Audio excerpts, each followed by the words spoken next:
What we'll be doing now is splicing 900 micron tight buffer single mode to a diamond E2000 connector, splice-on connector. These are the components we'll be needing.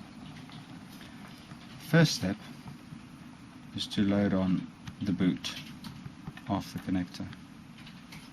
Second step is to prepare the fiber.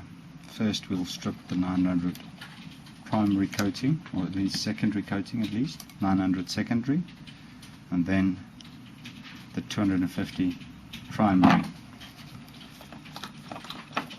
We'll clean the fiber until it squeaks, which is an indication that it's clean, and then we will load it into our fiber cleaver.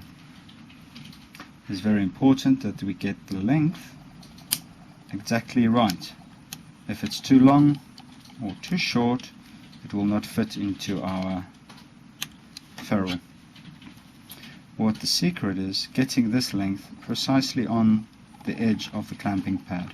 This will give us precisely a 5mm cleave length. Close the lid, cleave the fiber,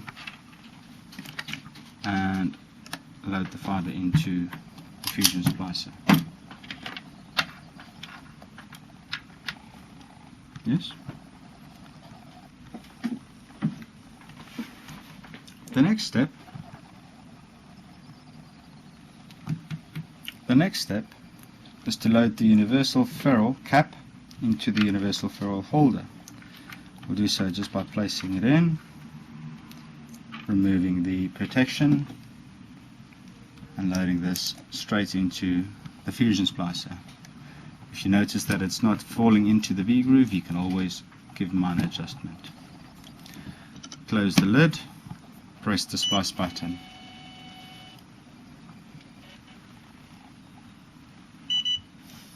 I've set the data output on for more information, but that can be removed. Press splice.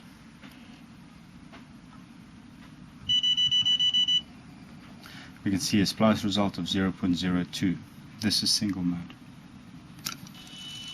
When we open the windshield, we can see that there's a tension test which will verify that that is a strong splice.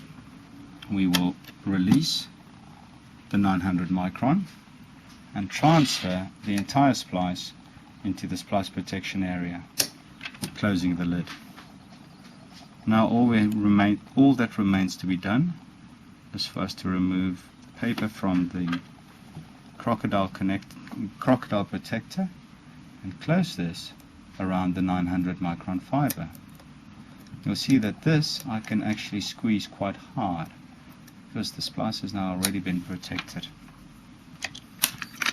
Once that's done, we can release this and take the unit out.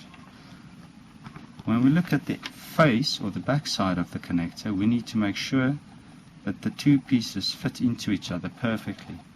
If not, the splice will not be hermetically sealed.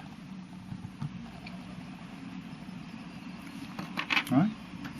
The final step in our connectorization process is to insert the E2000 connector into the connectorizing tool until it's clipped in. You will know that it's clipped in when you hear the click. Click. And then what we need to do is remove the universal ferrule cap and insert this into the E2000 tool. Again, this can only fit in one way because it is keyed. Releasing it, you can see that the connector is there. So all we need to do is slide on the boot, and that, together with the last final piece, makes our E2000 connector.